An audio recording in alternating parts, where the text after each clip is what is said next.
बिस्मिल्लाहिर्रहमानिर्रहीम। अस्सलाम वालेकुम डियर स्टूडेंट्स, कैसे हैं? उम्मीद करता हूं कि आप सब खैर वफ़ियत से होंगे। आज हम लेक्चर नंबर 46 जो है वो रिकॉर्ड करने जा रहे हैं। ये बेटे चैप्टर 4 की एक्सरसाइज है। पहले हमने चैप्टर 4 के टॉपिक जो हैं वो वन बाय वन अंडरस्टैंड किए। आज हम एक्सरसाइज को डिस्कस करेंगे। इस एक्सरसाइज में इंशाल्लाह हम एमसीक्यूज़ ऑल जो हैं वो टिक करेंगे। आप लोग भी अपनी बुक पे टिक कर लें। दूसरे नंबर पे बेटे हम एक्सरसाइज के जो शॉर्ट क्वेश्चंस हैं, रिव्यू शॉर्ट क्वेश्चन और कंस्ट्रक्टेड रिस्पांस शॉर्ट क्वेश्चन, इनको इंशाल्लाह हम आज के लेक्चर में स्टडी करेंगे। ठीक है, तो सारे बच्चे जो हैं वो अपनी टेक्स्ट बुक या आपके पास कोई भी एनी हैंड बुक है जो सिर्फ़ और सिर्फ हमें क्वेश्चन को दिखा सकती है, उसे ओपन कर लें और इस वीडियो से बेटे उसको आप देखते जाएं, मैच करते जाएं। इंशाल्लाह आप हर एक चीज़ को अंडरस्टैंड करेंगे प्रॉपरली। तो सबसे पहले बेटे देखें कि 1 किलोग्राम मैस है, हैज़ पोटेंशियल एनर्जी, ये एमसीक्यूज़ हैं। और 1 जूल 1 किलोग्राम मैस, ठीक है, मैस 1 किलोग्राम, 1 जूल इसकी पोटेंशियल एनर्जी है।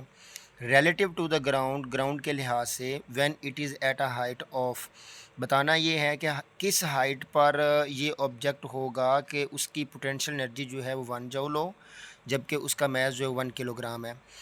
इस हैंडबुक में ये कॉलेज फ़िज़िक्स है। इसमें आपको यहाँ पे साइड में इसकी प्रॉपर जो है वो एक्सप्लेनेशन भी मिल जाती है। यहाँ पे मैं जस्ट आपको बताता हूँ कि पोटेंशियल एनर्जी जो है उसका फार्मूला आपने पढ़ा है mgh, और एच हमने कैलकुलेट करना था। पोटेंशियल एनर्जी हमारे पास गिवन है, जबकि मैस भी गिवन है, और ग्रेविटी जो ग्रेविटेशनल एक्सेलरेशन होता है इसकी वैल्यू भी आप जानते हैं। तो एच का फार्मूला बनाने के लिए हमने एम जी को इसके नीचे डिवाइड किया, तो एच इक्वल आ गया potential energy divided by M G, which is equal to 1 divided by mass, चूँकि 1 किलोग्राम है और 9.8 जी की वैल्यू होती है। जब हमने इसे सॉल्व किया तो इसका आंसर आ गया 0.102 मीटर। इसका मतलब हमारी इन चार ऑप्शन में से 0.102 मीटर जो है वो इसका करेक्ट आंसर होगा। MCQs number 2, an iron sphere whose mass is 30 kilogram. बेटे इसका एक आयरन स्फीयर है जिसका मैस बेटे 30 किलोग्राम है। Has the same diameter as an aluminium, aluminium जो एक अनदर स्फीयर है उसका डायमीटर सेम है। हुज मैस इज़ 10.5 किलोग्राम, ये मैस 30 है, ये 10.5 किलोग्राम मैस है, लेकिन डायमीटर दोनों का सेम है। The sphere are simultaneously dropped from a cliff, एक पहाड़ी से दोनों को एक ही वक्त में जो है वो नीचे गिराया जाता है। When they are 10 metre from the ground, जब ये 10 मीटर ज़मीन की सरफेस से ऊपर होते हैं। दे हैव आइडेंटिकल, इनमें बताएं कि इन चार ऑप्शन में से कौन सी चीज़ एक जैसी रहेगी। तो बेटे देखें, जब कोई बॉडी फ्री फॉल मूव करती है ना, याद रख लें इस बात को, तो उसमें एक्सेलरेशन जो होता है वो मैस पे डिपेंड नहीं करता। ठीक है, ग्रेविटी का जो एक्सेलरेशन होता है वो आलमोस्ट सेम होता है। तो आइडेंटिकल का मतलब है एक जैसा रहना। तो एक जैसा रहने के लिए फिर यहाँ पे जो ऑप्शन है वो एक्सेलरेशन होगी। क्लियर है बेटे? अब बॉडी एट रेस्ट में है, कोई भी बॉडी जो रेस्ट में है उसके पास क्या चीज़ हो सकती है? स्पीड तो नहीं हो सकती चूँकि वो रेस्ट में है, वेलोसिटी भी नहीं हो सकती, मोमेंटम भी नहीं हो सकता, क्योंकि जब तक बॉडी मूव नहीं करेगी, मैस नहीं रखती, तब तक उसका मोमेंटम जो होता है वो ज़ीरो होती है। तो लास्ट ऑप्शन फिर बचती है एनर्जी। अब जब एनर्जी के ज़िन हमारे माइंड में आता है तो हम देखते हैं कि कौन सी एनर्जी, तो बेटे ये काइनेटिक एनर्जी नहीं होगी बल्कि ये पोटेंशियल एनर्जी होगी। ये एमसीक्यूज़ भी आपका क्लियर हो गया, क्योंकि पोटेंशियल एनर्जी जो है वो हाइट पर अगर कोई ऑब्जेक्ट रख दिया जाए रेस्ट में तो उसके पास एनर्जी होती है, वो पोटेंशियल एनर्जी होती है। The height above the ground of a child on a swing, एक झूला झूलते हुए बच्चे का जो है वो उसके बारे में बता रहा है कि वो उसकी हाइट जो है वो ज़मीन की सरफेस से जो 0.5 मीटर ऑफ हिज लोएस्ट, कम से कम जो है वो 0.5 मीटर है, मतलब वो रुका होगा ज़मीन के ऊपर, झूले के अंदर बैठा होगा। 0.1.5 मीटर जब वो झूला झूलता है एट हाइट, उसकी हाइट जो है वो बढ़ जाती है। The maximum speed of the child is approximately, इसकी मैक्सिमम स्पीड जो है वो कैलकुलेट करके बताएं। अब चूंकि बॉडी जब मूव करती है तो काइनेटिक एनर्जी पोटेंशियल एनर्जी में चेंज हो जाती है। ये वाला फार्मूला हम यूज़ करेंगे कि एक तरफ हम change in kinetic energy equal लिखेंगे चेंज इन पोटेंशियल एनर्जी। तो एमसीक्यूज़ नंबर 4.4 है, इसका हम यहाँ से एक्सप्लेनेशन में देखते हैं इसका आंसर। तो ये देखें, सबसे पहले चेंज इन पोटेंशियल एनर्जी के लिए एम जी एच मैक्सिमम जो उसकी हाइट थी 1.5 थी, जबकि मिनिमम जो हाइट थी वो 0.5 थी, उसको सॉल्व किया। 1.5 में से 0.5 निकालेंगे तो 1 बच जाएगा, 1 को एम जी से मल्टीपल किया तो एम जी आ जाता है। चेंज इन काइनेटिक एनर्जी, चूँकि चेंज इन काइनेटिक एनर्जी में हाइट गिवन नहीं थी और सॉरी इसमें मैस और वेलोसिटी का जिक्र नहीं आया हुआ, इसलिए इसको एज इट इज़ लिख लेंगे। दोनों को चेंज कंपेयर किया कि चेंज इन काइनेटिक एनर्जी जो होती है वो चेंज इन पोटेंशियल एनर्जी में हो जाती है, इसलिए उन दोनों को इक्वलाइज़ कर लिया। तो पोटेंशियल एनर्जी का जो रिलेशन बनना वो mg था, जबकि काइनेटिक एनर्जी का हाफ mv²। टू इधर जो है वो डिवाइड हो रहा है, इधर जाके मल्टीपल हो जाएगा, m से कैंसिल हो जाएगा, तो ये v² equal to square root 2g आ जाएगा। Sorry v is equal to square root 2g आ जाएगा, जो कि वैल्यू पुट करने से 4.4 मीटर पर सेकंड जो है वो आंसर बनता है। तो यहाँ से बेटे आप 4.4 जो है वो इसको टिक कर लें। When a ball is thrown vertically upward and then fall back to the ground, which force can be considered conservative in this scenario? बेटे देखें, जब बॉडी ऊपर जाती है ना तो उसके ऊपर ग्रेविटी फोर्स एक्ट कर रही होती है, जबकि एयर रेजिस्टेंस ये भी वेरी करती है। उसके बाद कॉन्टैक्ट फोर्स विद हैंड ये भी वेरी कर रही होती है। Friction between ball and air जो होता है वो भी चेंज हो रही होती है। तो ग्रेविटी एक ऐसी वाहिद फोर्स है जो ऑल द कंजर्व रहती है, क्योंकि ये पाथ पे डिपेंड नहीं करती, इंडिपेंडेंट फ्रॉम द पाथ होती है। वर्क डन जो होता है ना वो इंडिपेंडेंट फ्रॉम द पाथ होता है। According to work energy principle in linear motion, the work done on body is equal to linear motion, line में स्ट्रेट लाइन में मोशन में बेटे ये इक्वल होता है चेंज इन काइनेटिक एनर्जी के। ये वाली ऑप्शन इसमें करेक्ट होगी। ये बात आप लोगों ने वर्क एनर्जी थ्योरम में भी पीछे पढ़ा होगा जब आपने ये लेक्चर सुना होगा। पावर ऑफ लैंप जो है वो 6 वाट है। How much energy does a lamp give out in 2 minute, 2 minute में कितनी एनर्जी जो यूज़ करेगा। तो पावर का बेटे फार्मूला आप जानते ही हैं कि P जो है वो इक्वल होता है W over P is equal to, अगर मैं यहाँ पे ये फार्मूला लिख दूँ, P is equal to W over T। तो फाइंड करना है जी टाइम, सॉरी एनर्जी फाइंड करनी है। तो याद रखें बेटे ये जो जूल ये जो वर्क है ये बेसिकली एनर्जी होती है। इसको मैं यहाँ पे चले ई भी लिख देता हूँ ताकि आसानी के लिए आपको याद रहे। तो एनर्जी कैलकुलेट करनी, देखो टाइम डिवाइड हो रहा है तो इसके साथ जाके मल्टीपल हो जाएगा, लेकिन ये देखें ये 2 मिनट है, ठीक है। इसे आपने पहले चेंज करना है, मेन 2 को आपने मल्टीपल कर देना है किसके साथ, 60 के साथ, तो ये बन जाएगा तकरीबन 120 सेकेंड। अब इस 120 सेकेंड को आप इस 6 वाट से मल्टीपल कर दो, तो 12 का 6 से टेबल मल्टीपल करें तो 12 6 टाइम 72 बनता है, साथ में ज़ीरो लगेगी, तो ये आंसर बनेगा 720 जूल, ठीक है बेटे। इसके बाद बेटे a body a dry battery can deliver 3000 joule of energy. ये देखें ये 3000 जूल एनर्जी देती है। 2 वाट जो है वो इसकी पावर है स्मॉल इलेक्ट्रिक मोटर की। Before the battery is exhausted, ख़त्म होने में, ख़राब होने में या डैमेज होने में। For how many minutes does the battery जो है वो रन करती है। तो बेटे यही फार्मूला यूज़ करेंगे। टाइम आपने कैलकुलेट करना है, पावर को नीचे डिवाइड कर देंगे, वर्क आपको एनर्जी गिवन है 3000 जूल डिवाइडेड बाय 2। जब हम इसको डिवाइड करेंगे 2 पे तो ये तकरीबन 1500 सेकंड टाइम आएगा, जबकि हमें तो मिनट में चाहिए। तो 1500 को 60 पे जब डिवाइड करेंगे तो बेटे ये बन जाएगा 25 मिनट। ये आप कैलकुलेट कर लीजिएगा, इंशाल्लाह आपको समझ आ जाएगी। The kinetic energy acquired by a mass m after travelling a fix distance from rest, rest का मतलब है ज़ीरो, उसकी initial velocity, under the action of a constant force उसके ऊपर लग रही, is directly proportional to the. जब बेटे कांस्टेंट फोर्स लग रही होती है तो याद रखें बेटे इस पे जो काइनेटिक एनर्जी होती है वो इंडिपेंडेंट ऑफ द मास होती है, वो मास पर डिपेंड नहीं करती। इसकी एक्सप्लेनेशन भी चलें देख लेते हैं। 4.9 MCQs है, तो 9 वाला MCQ ये देखें। थर्ड इक्वेशन को यूज़ करते उसने पहले नंबर पे 2AD फार्मूला में लिखा, ज़ीरो इनिशियल वेलोसिटी थी। यहाँ से उसने VF जो है वो VF का स्केयर निकाला। चेंज इन काइनेटिक एनर्जी जो है वो हाफ mv² माइनस ये निकाला, इसके अंदर वैल्यू, तो ये FD वर्क की इक्वल आ जाती है। तो चेंज इन काइनेटिक एनर्जी जो है वो वर्क और FD की इक्वल आ जाती है। तो यहाँ पे बेटा देखें फोर्स और डिस्प्लेसमेंट पे डिपेंड करती है काइनेटिक एनर्जी, जबकि मास पे इंडिपेंडेंट है, मास पे डिपेंड नहीं करती। ठीक है बेटे, ये बात समझ आ गई होगी आपको।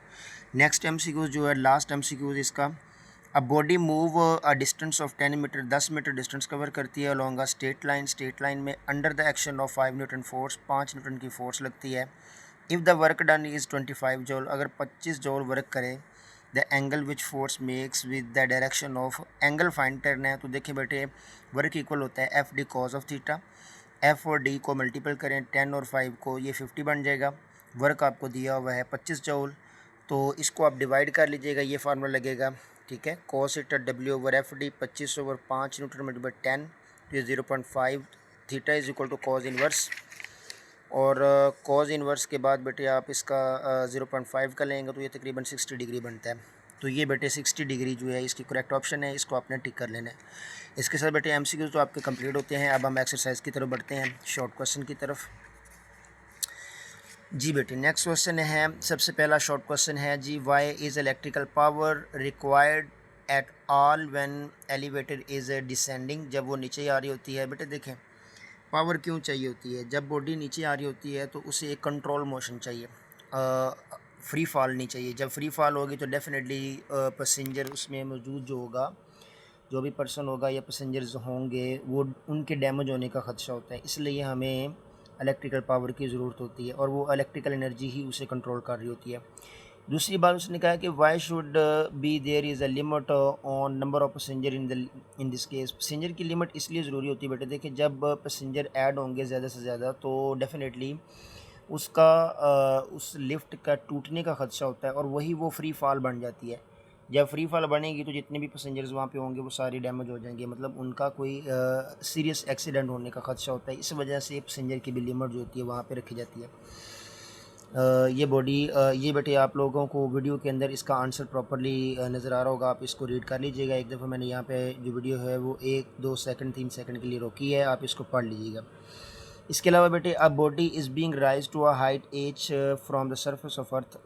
अर्थ की बाउंड्री से एक बॉडी को ऊपर उठाया गया है। What is the sign of the work done by the body. Body की वजह से उस वर्क के ऊपर क्या साइन आएगा। एंड द अर्थ, और अर्थ की वजह से, अर्थ जो ग्रेविटेशनल फोर्स होती है उसकी वजह से उसका क्या साइन होगा वर्क में। जस्टिफाई। जब बॉडी के ऊपर फोर्स लगती है, बॉडी ऊपर की तरफ वर्टिकली अपवर्ड मूव करती है, तो जिस तरफ फोर्स लगती है उसी तरफ डिस्प्लेसमेंट भी कवर हो रहा होता है, इसीलिए बेटे वर्क पॉजिटिव आएगा। और अगर हम ग्रेविटेशनल फोर्स की बात करें तो चूँकि ग्रेविटेशनल फोर्स जो होती है वो डाउनवर्ड होती है, जबकि डिस्प्लेसमेंट वर्टिकली अपवर्ड हो रहा है। दोनों वेक्टर जो हैं वो अपोजिट डायरेक्शन में हैं। जब अपोजिट डायरेक्शन में होंगे तो डेफिनेटली एंगल 180 डिग्री बनेगा, और 180 डिग्री जो होता है वो -mgh, साइन जो नेगेटिव हो जाएगा। ठीक है बेटे, ये सवाल भी समझ में आ गया। तीसरा सवाल है, body fall toward earth in air. Air के अंदर, हवा के अंदर जो है वो नीचे गिर रही है। Will it's total mechanical energy B conserve during fall. नहीं बेटे ऐसा नहीं होगा। अगर एयर रेजिस्टेंस मौजूद नहीं है तो फिर उसकी मैकेनिकल एनर्जी कंजर्व रहेगी। आप जानते हैं कि मैकेनिकल एनर्जी जो होती है वो काइनेटिक एनर्जी और पोटेंशियल एनर्जी का सम होता है।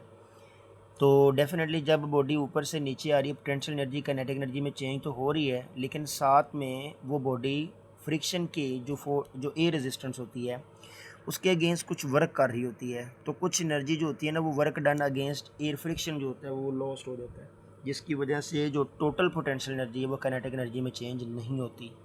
इसलिए हम कह सकते हैं कि उसकी मैकेनिकल एनर्जी जो होती है वो लॉस हो जाती है, वो कंजर्व नहीं रहती।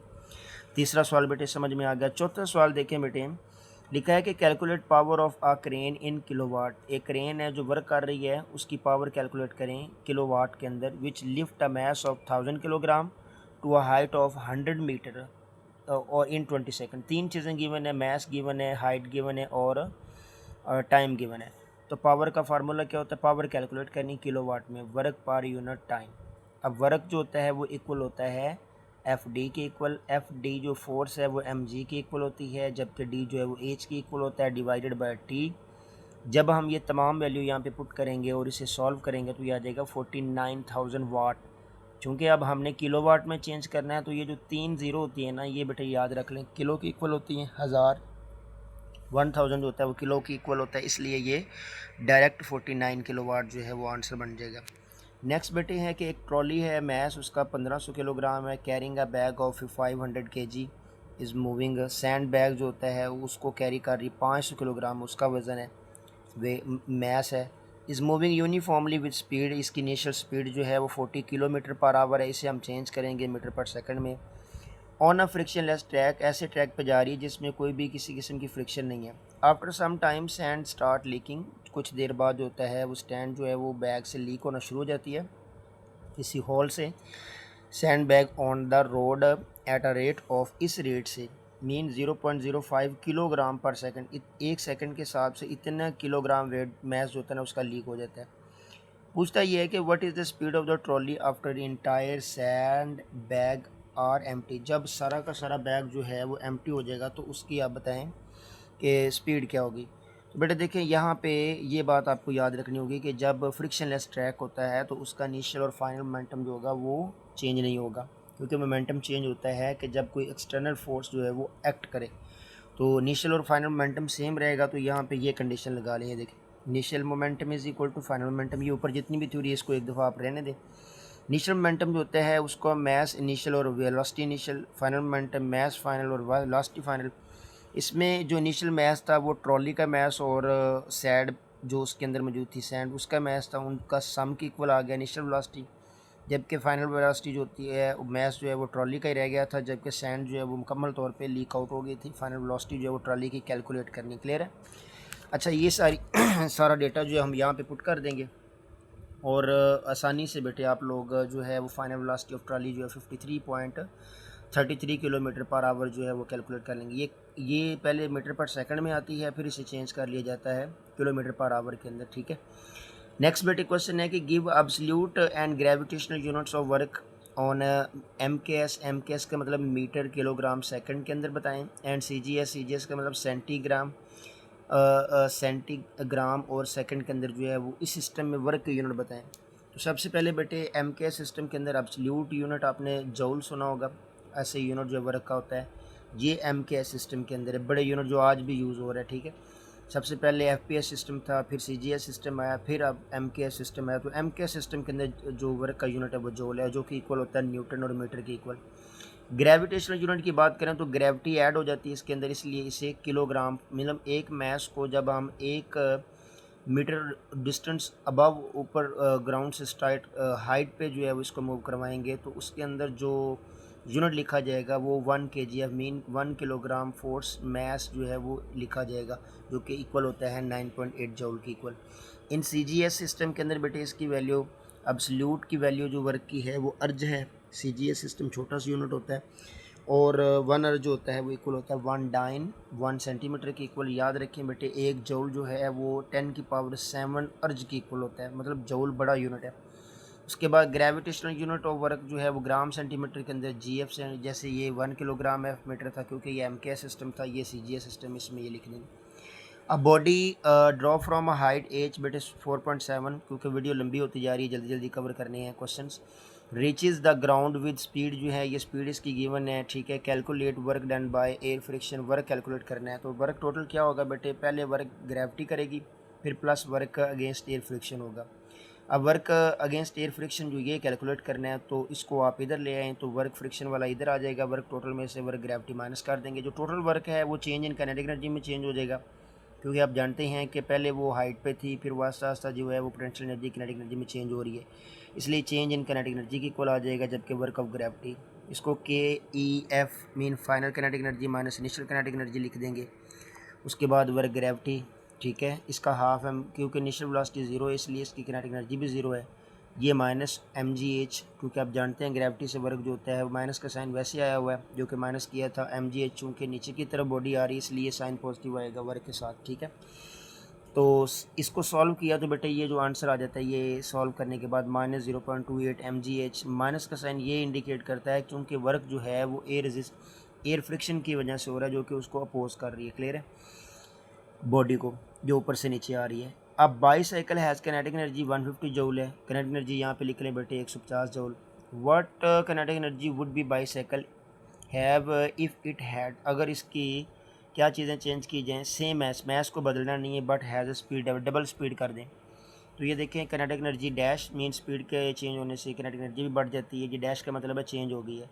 यहाँ पे V dash mean velocity change की है। अब कितनी चेंज की है, डबल की है तो 2V लिख देंगे 4 हो जाएगा। और ये हाफ एम स्क्वायर, ये हाफ एम स्क्वायर किसकी इक्वल है, पहले वाली काइनेटिक एनर्जी की इक्वल। तो 4 × 150 क्योंकि वो हमें गिवन है, इसमें वैल्यू पुट करेंगे तो ये 600 जूल बन जाएगा। ठीक है। इसके बाद वो कहता है कि 3 टाइम मैस बढ़ाएं, मैस को 3 गुना बढ़ा दें। Was moving with 1/2 of the speed, जबकि स्पीड जो है वो हाफ कर दें। अब ये वाली कैलकुलेशन आपने करनी है खुद से बेटे, ये इधर हुई भी हुई है, जस्ट आपने असाइनमेंट के तौर पर ले लें। ठीक है। नेक्स्ट 2 क्वेश्चन बेटे जो हैं वो रिव्यू वाले रह गए हैं। पहला क्वेश्चन है कि what will be the effect 4.9 जो है on kinetic energy of the body having mass m, जिसका मैस m है, moving with velocity v when its momentum become double. अब देखो वेलोसिटी जो है उससे मूव कर रहा है, लेकिन यहाँ पे ये नहीं बताया गया कि मास डबल हुआ है, वेलोसिटी डबल हुई है। यहाँ पे कह रहा है कि मोमेंटम चेंज करें। अब मोमेंटम का काइनेटिक एनर्जी के साथ क्या रिलेशन है, पहले तो वो फार्मूला बनाएंगे। हाफ एम स्क्वायर, यहाँ पे एम और एम को डिवाइड कर दिया, मल्टीपल भी कर दिया, डिवाइड भी कर दिया, ये एम इससे मल्टीपल हुआ, M square V square over M आ जाएगा, 2m बन जाएगा। ठीक है, ये बात समझ आ रही। यहाँ से एम वी का ब्रैकेट में पेरेंथेसिस के अंदर स्क्वायर ले लिया, 2m, एम वी जानते हैं पी के इक्वल होता है, तो पी स्क्वायर ओवर 2m आ जाएगा। अब ये वाला फार्मूला बन गया काइनेटिक एनर्जी के साथ। ये पीपीएससी के अंदर बेटे सवाल पूछा गया था, ये जो न्यूमेरिकल है ये पीपीएससी के अंदर पूछा गया, इसलिए मैं आपको ये बता रहा हूँ, ये बड़ा अहम शॉर्ट क्वेश्चन है। तो क्या कह रहा है जी, मोमेंटम डबल कर दिया है, तो मोमेंटम यहाँ पे डबल करो, क्या बन जाएगा, 4 टाइम काइनेटिक एनर्जी बन जाएगी उसकी। ये बात बेटा आई होप कि आपको समझ आ गई होगी।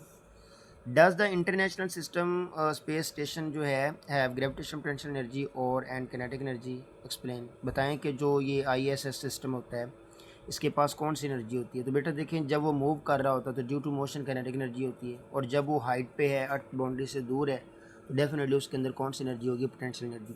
तो ये तो कोई इतना मुश्किल सवाल नहीं है, आसान है, जल्दी समझ आ गया होगा। नेक्स्ट क्वेश्चन है कि when will you say that a force is conservative. अब कंजर्वेटिव कब होती है, जब वर्क डन जो है वो पाथ पे डिपेंड ना करें, और दूसरा अगर कंप्लीट क्लोज पाथ है तो उसमें वर्क की वैल्यू क्या आनी चाहिए, 0 आनी चाहिए। A light and heavy body same linear momentum change नहीं हो रहा, which one has greater kinetic energy. बेटा ये फार्मूला आपने पहले ड्राइव किया हुआ है, तो ये देखिए मोमेंटम सेम है तो काइनेटिक एनर्जी 2 भी ये कांस्टेंट होता है, इसलिए इसको चेंज नहीं करते, साइड पे कर लेते हैं। काइनेटिक एनर्जी का इसके साथ मास के साथ क्या रिलेशन बन जाएगा, इन्वर्स। तो मास क्या हो रहा है, यहाँ पे लाइट बॉडी का मास कम है, जिसका मास कम उसकी काइनेटिक एनर्जी बढ़ जाएगी। मोटरसाइकिल है is running with constant speed से मूव कर रही है हॉरिजॉन्टल ट्रैक पे।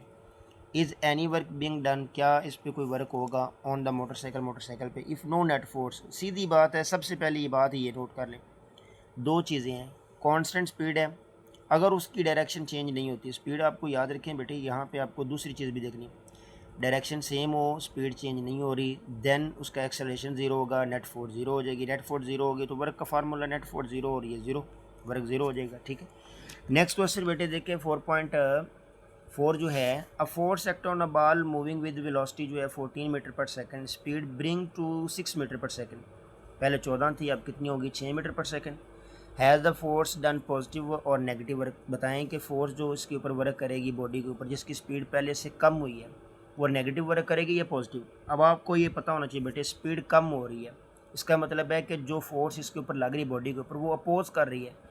अब डिस्प्लेसमेंट आगे की तरफ है, जबकि फोर्स उसकी अपोजिट है, दो वेक्टर अपोजिट होने पे एंगल 180 डिग्री, जब 180 कॉज में पुट करेंगे तो माइनस में, तो वर्क क्या हो जाएगा, माइनस में हो जाएगा, इसका मतलब नेगेटिव वर्क होगा।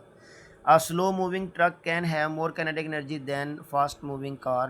How is this possible? अब kinetic energy का फार्मूला देखो बेटे, किस पे डिपेंड कर रहा है, मैस पे डिपेंड कर रहा है, वेलोसिटी पे डिपेंड कर रहा है। एक में कह रहा है जी मैस बहुत ज़्यादा है, इतना ज़्यादा है कि दूसरी केस में वो कह रहा है कि वेलोसिटी बहुत ज़्यादा है। अब वेलोसिटी जितनी ज़्यादा है ना, उसका मैस और इधर जो ट्रक का मैस है वो कई गुना ज़्यादा है। मैस ऑफ ट्रक कई गुना ज़्यादा होने की वजह से वो वेलोसिटी के इस फास्ट वाले इफ़ेक्ट को कंपनसेट कर जाता है। कंपनसेट से मुराद है कि उसको बैलेंस करके भी खुद ज़्यादा होना, मतलब कि वेलोसिटी जितना इफ़ेक्ट जो है काइनेटिक एनर्जी में, उसको दोनों तरफ बैलेंस करना, ट्रक में काइनेटिक एनर्जी और कार में काइनेटिक एनर्जी, दोनों में बैलेंस करके, जबकि ट्रक का मैस फिर भी ज़्यादा होने की वजह से काइनेटिक एनर्जी ज़्यादा बढ़ जाती है। इस बात को बेटे आप लोग यहाँ पे एक दफ़ा पढ़ेंगे, इंशाल्लाह इसकी भी समझ आ जाएगी। वीडियो लेक्चर बहुत लेंथी हो गई है, 23 मिनट की हो गई है, ख़त्म करते हैं इस बात को। Why work done against friction is non conservative in nature, ये बात मैंने आप लोगों को बेटे जब टॉपिक पढ़ाया था ना वेरिएबल फोर्स का, उसके अंदर क्लियर की थी कि जब हम लॉन्ग डिस्टेंस कवर करते हैं तो वहाँ पर फोर्स ऑफ फ्रिक्शन ज़्यादा होती है। तो ये देखिए यहाँ पर फोर्स ऑफ फ्रिक्शन ज़्यादा हुई, फोर्स वेरी करती है, फोर्स वेरी करेगी तो वो कंजर्वेटिव नहीं होगी। क्यों कंजर्वेटिव नहीं होगी बेटे, क्योंकि वहाँ पर वर्क की वैल्यू डिफरेंट हो जाएगी, चेंज हो जाएगी, वर्क जो है वो पाथ पर डिपेंड करने लग जाएगा, और जब वर्क पाथ पर डिपेंड करने लग जाए तो वो कंजर्वेटिव नहीं रहता। Does wind contain kinetic energy, क्यों नहीं, काइनेटिक एनर्जी होगी, क्योंकि विंड के जो मालिक्यूल होते हैं, पार्टिकल होते हैं, उनका मैस होता है, वो वेलोसिटी के साथ मूव कर रहे होते हैं, इसलिए उनकी काइनेटिक एनर्जी डेफिनेटली होगी। और ये जो काइनेटिक एनर्जी होती है ये विंड मिल को चलाने के तौर पे काम करती है। लो बेटे, ये आपके शॉर्ट क्वेश्चन जो हैं वो एक्सरसाइज के रिव्यू और एडिशनल जो है सॉरी जो कंस्ट्रक्टर रिस्पॉन्स क्वेश्चन है ये कंप्लीट हुए। इसके साथ बेटे हम आज के लेक्चर को क्लोज़ करते हैं। लेक्चर बेटे 24 मिनट 25 मिनट का हो गया। जज़ाकुमुल्लाह खैर। अल्लाह हाफ़िज़।